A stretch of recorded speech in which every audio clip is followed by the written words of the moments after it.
రాష్ట్ర ప్రభుత్వం విద్యాశాఖ మంత్రి లోకేష్ గారి సారథ్యంలో గత 2 సంవత్సరాల విద్యా సంవత్సరాలు పూర్తయిపోయి 3వ విద్యా సంవత్సరంలోకి అడుగుపెట్టినటువంటి పరిస్థితుల్లో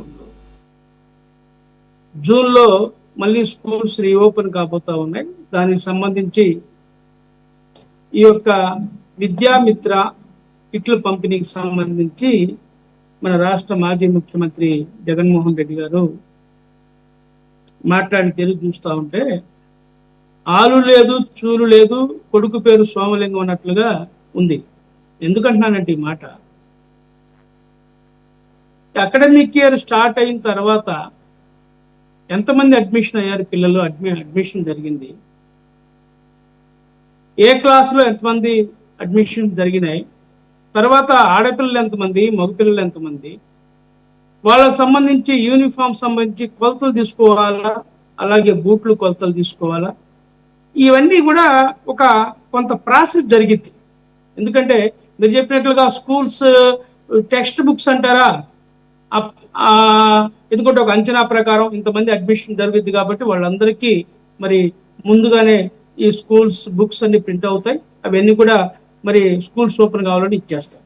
తర్వాత టెండర్ కాల్ఫర్ చేసిన తర్వాత కొలతలు తీసుకున్న తర్వాత ఈ యొక్క యూనిఫామ్ కానివ్వండి, లేకపోతే బూట్లు కానివ్వండి, మరి బ్యాగులు కానివ్వండి, ఇవన్నీ పంపిణీ జరుగుతాయి. సరే, అది ఒక ఎత్తు. అయితే ఇందాక శ్రీకాంత్ అని చెప్పినట్లుగా ఎక్కడో ఈ ఇష్యూ లీక్ అయింది. ఈసారి ఈ ప్రభుత్వంలో కొంత లేట్ అయ్యేటట్టుంది, అసలు ఇస్తారో ఇవ్వరో అనుమానం కలుగుతూ ఉంది అనేది వాళ్ళు కుప్పందించారు. ఆ దెబ్బతోటి వెంటనే ఆయన రియాక్ట్ అయ్యి స్కూల్ బ్యాగులు లేవు, కిట్లు లేవు, డామ్ డుస్కని ఆయన మాట్లాడాడు. ఎందుకంటే మన వీరాంజనేయులను కూడా చెప్పాడు కరెక్ట్గానే. ఎందుకంటే ఎవరు ఒకరు ప్రశ్నించకపోతే ఏదో ఒక నిర్ణయం జరగదు. సరే, ఎనీహౌ ఏదేమైనా ఒక నాణ్యమైనటువంటి యూనిఫామ్ పిల్లలకి ఇవ్వాల్సినటువంటి అవసరం ఉంది. ఎందుకంటే లోకేష్ గారు కొన్ని విద్యాశాఖలో కొన్ని వినూత్నమైనటువంటి సంస్కరణలు తీసుకొచ్చాడు. మెగా పేరెంట్స్ మీటింగ్ పెట్టాడు. అలాగే స్కూల్ బిల్డింగ్స్ నిర్మాణంలో కూడా మరి ఉత్సాహంగా వ్యవహరించాడు. అలాగే డిఎస్సి కూడా ఏర్పాటు చేసి 16,000 మందికి ఉద్యోగాలు కల్పించారు. అలాగే మనం చూసినట్లయితే ఆయన కూడా మాట్లాడినటువంటి లోకేష్ గారు దాదాపు 1,00,000 మంది డ్రాప్ అవుట్స్ పిల్లలు, పేదలు, బడుగు బలహీన వర్గాలు, దళితులు, మైనార్టీ బిడ్డలు, బీసీ బిడ్డలు, అనేక మంది ఇంకా చదువుకి దూరమైనటువంటి పరిస్థితులు ఈ రాష్ట్రంలో గోచరిస్తా ఉన్నాయి. స్కూల్స్ కూడా ఎత్తేసేటువంటి పరిస్థితి దేశంలోనే చూస్తే దాదాపు మనం చూసినట్లయితే 1 కోటి పైగా స్కూళ్ళు మరి రద్దు చేసినటువంటి పరిస్థితి. మన రాష్ట్రంలో కూడా వేల సంఖ్యలో స్కూల్స్ మూతపడతా ఉన్నాయి. సంవత్సరానికి మరి డ్రాప్ అవుట్స్ పెరిగిపోతా ఉన్నారు. ప్రభుత్వం దీని మీద చర్యలు తీసుకోవాల్సిన అవసరం ఉంది. ప్రైవేటు విధిని అదుపు చేయాల్సిన అవసరం ఉంది. కార్పొరేట్ స్కూల్స్ ని ఎత్తేయాల్సినటువంటి అవసరం కూడా ఉందని చెప్తా ఉన్నాను. లక్షల రూపాయలు జీతం ఇచ్చి ఒక స్కూల్లో 2 పిల్లలు ఉంటే 2 టీచర్లు, ఒక్కొక్క స్కూల్లో 50 మంది పిల్లలు ఉంటే 2 టీచర్లు. ఈ వ్యత్యాసం ఎంత అర్థం కాదు. ఇది ఎక్కడ విధానం అర్థం కాదు. దీన్ని మానిటరింగ్ చేయాల్సినటువంటి బాధ్యత డిఈఓలు, ఎంఈఓలు.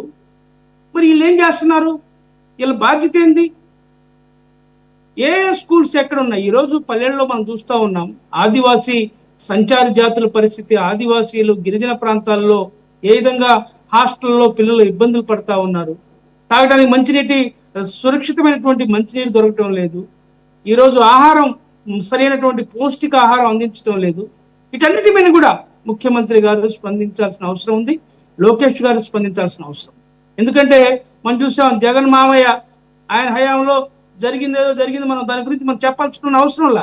ఇప్పుడు ఈ లోకేష్ మామయ్య ఏం చేస్తాడో చెప్పాలా. ఈ స్కూల్స్, ఈ పిల్లలు మనం చూసాం.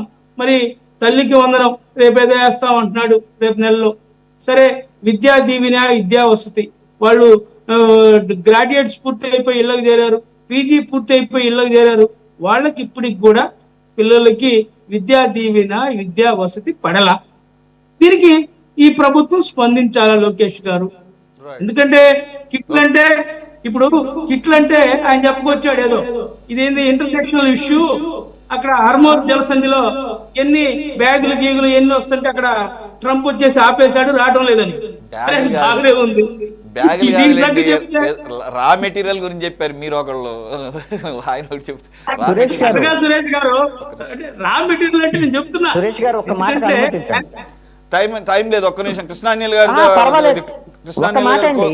కృష్ణాంజలి గారు క్లోజింగ్ కామెంట్స్ తో కంక్లూడ్ చేస్తారు. ఎందుకంటే ఇప్పుడు మనం ఒక అంశం మీద, కీలకమైన అంశం మీద మాట్లాడుతున్నాం, పిల్లల భవిష్యత్తుకు సంబంధించిన అంశం కాబట్టి ఈ ఒక 5 నిమిషాలు 2 నిమిషాల వల్ల ఇబ్బంది ఉండదని నేను మీకు రిక్వెస్ట్ చేస్తున్నాను.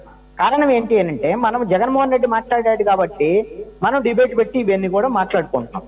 ఓడే రామచంద్ర యాదవ్, బీసీవై పార్టీ, ఆయన నిన్న నారా లోకేష్ మీద తీవ్రమైనటువంటి వ్యాఖ్యలు చేశారు.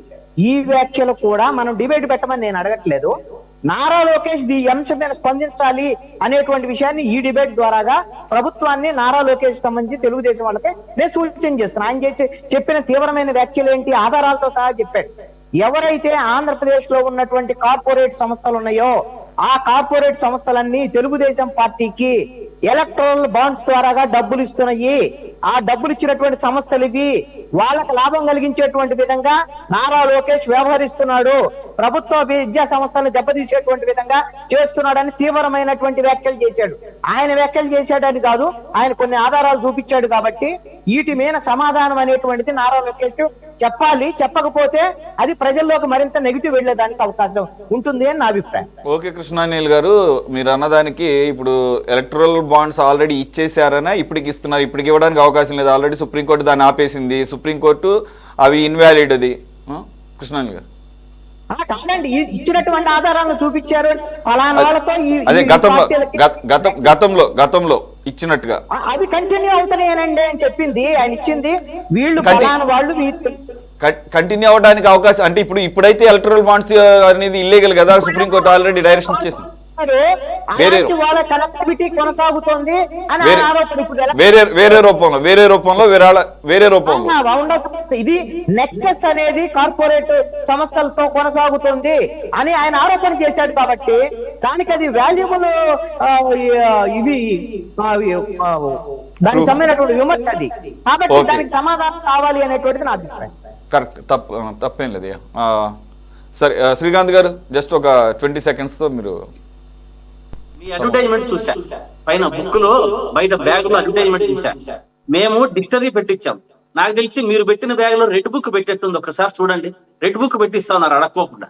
బ్యాగ్ లో రెడ్ బుక్ ఉంది సార్, ఒక్కసారి చూడండి. మళ్ళీ ఎర్రగా కనపడే రెడ్ బుక్ ఎలా అవుతుంది? ఏదో అంటారు, ఏ సామెత ఉంటుంది ముతక సామెతల్లాగా, అలాగూ ఎర్రగా కనపడిందంతా రెడ్ బుక్ ఎలా అవుతుంది? Anyway, thank you very much for joining. Okay, it's time to conclude and wind up the debate. Thank you for joining Srikanth గారు, కృష్ణాంజలి గారు, సైదా గారు అండ్ సజ్జా అజయ్ గారు. ఇది వాటి టాప్ డిబేట్. మరో అంశంతో మళ్ళీ కలుద్దాం. Stay tune to city 24/7.